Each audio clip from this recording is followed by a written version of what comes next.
I'm Jeffrey St. Arromand, cast member of Owning Manhattan. So right now, let's get to the point.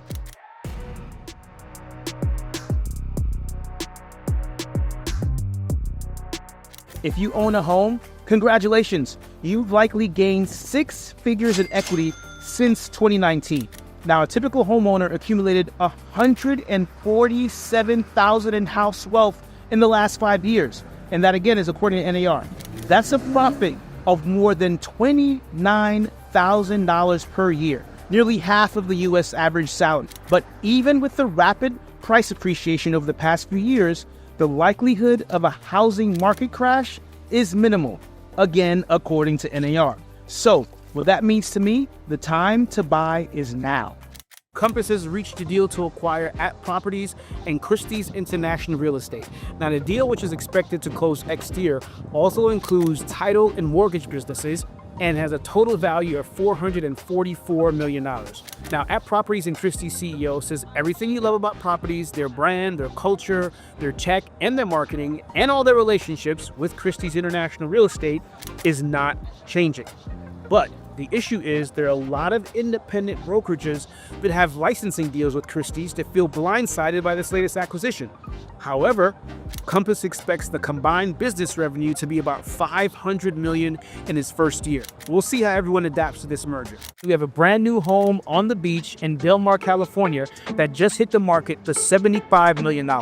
Completed just last month, the San Diego area compound includes a main house and 2 guest houses that's been in the same family since the 1930s.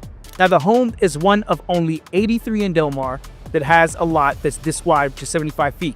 Now, the only 2 properties that are larger, one of them belonged to none other than Bill Gates at 120 feet wide. So whomever buys this home, you'll definitely be in good company. The age of a typical home buyer jumped to an all-time high of 56 years old in the US, with many young people being locked out of the housing market, while older owners tap their accumulated home equity for cash purchases or to make large down payments. Now, the share of first-time home buyers shrunk to 24%. That's the lowest dating back to 1981.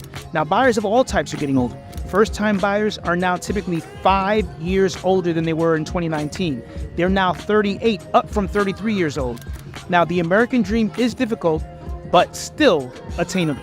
It's definitely not a treat this Halloween season, as home sales could be headed for a 30-year low again.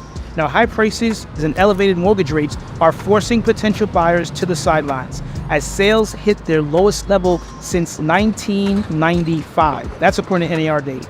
It's the second year in a row sales have hit these lows in nearly 3 decades. But home affordability has remained low, with prices elevated from lower than normal housing supply. And of course, mortgage rates that have remained elevated even in the weeks after the Fed has dropped the rates. So, it's a tough real estate market indeed, but this is definitely an opportunity where deals can be made. Welcome back, Vessel. At long last, this iconic vertical structure and sightseeing platform in New York City's Hudson Yards will become a hive of activity for the public again. Now, it's reopening after more than 3 years being closed, and the Hudson Yards developer, related companies, closed the honeycomb-like structure in August of 2021, following, unfortunately, 4 tragic deaths by sea. But now the Vessel has a spidery protective floor-to-ceiling steel mesh screens on just about everything.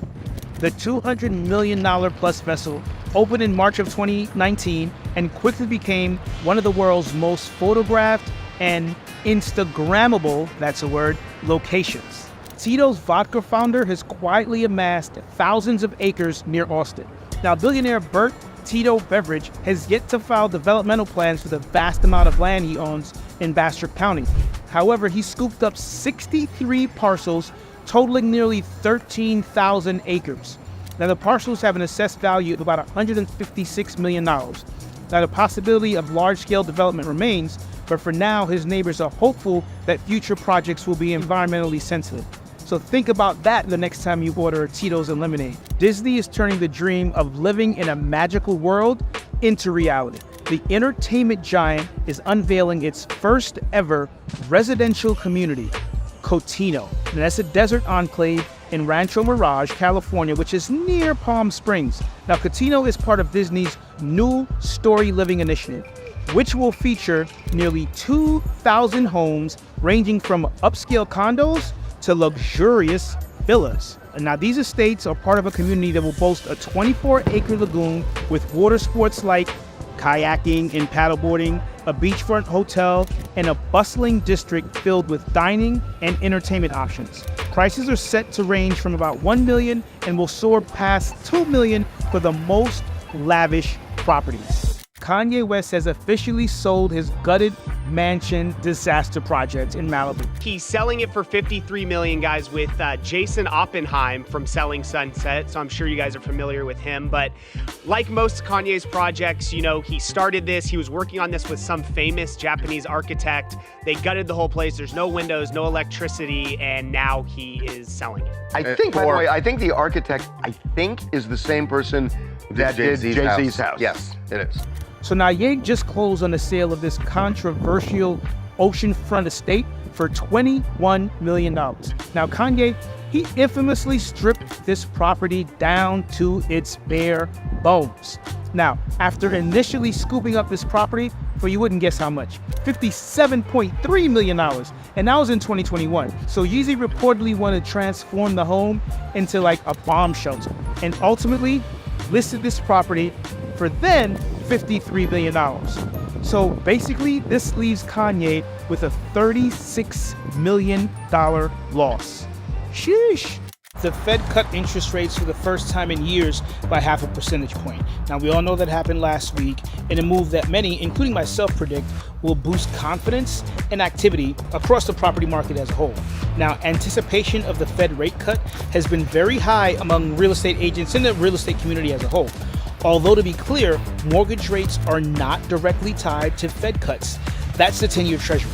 Now, in my opinion, the cut, however, will absolutely be a catalyst for greater movement in our market. There's no question about that, which should lead to greater transaction volume and hopefully potentially push pricing because of the increased level of demand. This home may actually earn landmark status, but in the city of Chicago. Basketball legend Michael Jordan has finally found a buyer for his ultra-custom mansion in suburban Chicago, and is on track to end the 12-year-long saga to sell one of the most iconic homes in the area. The home was built in 1995 during Jordan's height when he played with the Bulls. The home is on a 7-acre lot with 9 bedrooms, 19 bathrooms, and 32,000 square foot property. Has a full indoor basketball court, a cigar room, a gym, and of course it has a number 23 on the gateway entering into the private property. That place sounds like it could be a little bit of a Jordan museum if you ask me. This is the home of Bad Boy CEO Sean Combs, and this recently listed Beverly Hills mansion is on sale for $61.5 million. Now that's the home that was just invaded by Homeland Security not too long ago. It's a 10-bedroom home, 17,000 square feet, and this is described as a European-style home that is located on a 1.5-acre lot. It includes a 35-person theater, a pool, and in addition to that, the property includes a separate 2-story guest house, which is completely unbelievable. This property was listed days before Puffy got into his latest legal setback when a Michigan inmate this week won a $100 million default sexual assault. This judgment came against the embattled producer. Now, ironically, I personally have seen Diddy around New York City. Last week he was in Harlem, and apparently he was up in a club in Queens. Go figure. The Americans say you need a net worth of at least $2.5 million to feel wealthy. And that's according to Charles Schwab's annual Modern Wealth Survey. Now that's up slightly from 2.2% compared with the last year's survey's results. Now, however, a net worth of $2.5 million might not be enough to feel rich in most of the expensive US cities. So get this, in San Francisco, residents say you need a net worth of about $4.4 million to be considered wealthy, the highest among 12 major cities surveyed. Also on the list includes Southern California, and that includes obviously Los Angeles and San Diego, and their number is 3.4 million. And in New York City, where we are right here, the best city in the world, 2.9 million is a net worth benchmark to be considered wealthy. Now, how broke are you feeling? So much so that I need to get out of the park. Now, for all your latest real estate news, continue to follow Estate Media for all the updates.